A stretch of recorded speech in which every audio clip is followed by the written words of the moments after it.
नमस्कार शेतकरी मित्रांनो, साधारणपणे कांदा पिकावर कोणकोणते प्रमुख रोग आणि किडींचा प्रादुर्भाव होतो याबद्दल आपण माहिती पाहणार आहोत. शेतकरी मित्रांनो, कांदा पिकामध्ये उत्पादन कमी होण्याचं कारण म्हणजे मुख्य रोग आणि किडी कोणत्या आहेत? तर सगळ्यात महत्त्वाचं म्हणजे बुरशीजन्य रोगामध्ये करप्याचे 3 प्रकार आहेत: काळा करपा, तपकिरी करपा आणि जांभळा करपा. साधारणपणे उन्हाळ्यामध्ये जो काही कांदा लागवड होत असतो त्याच्यामध्ये तपकिरी करपा हा पडत असतो.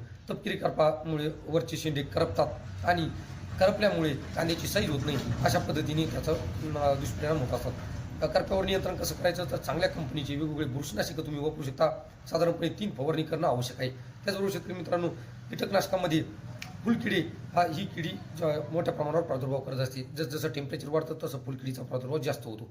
फुलकिडी डोळ्यांना दिसतात, पिवळ्या कलरच्या छोटी किडी असतात, गाभ्यामध्ये त्याचा प्रवेश होत असतो आणि त्याच्यामुळं शेंडे पिवळे पडणं, त्याचबरोबर कांद्याची साईज न होणं असे दुष्परिणाम दिसत असतात. त्याचबरोबर फुलकिडीमुळे जे काही जखमा होत असतात त्यामधून बुरशीजन्य रोगाचे जीवाणू एंट्री मारतात आणि अजून उत्पादनामध्ये घट होत असते.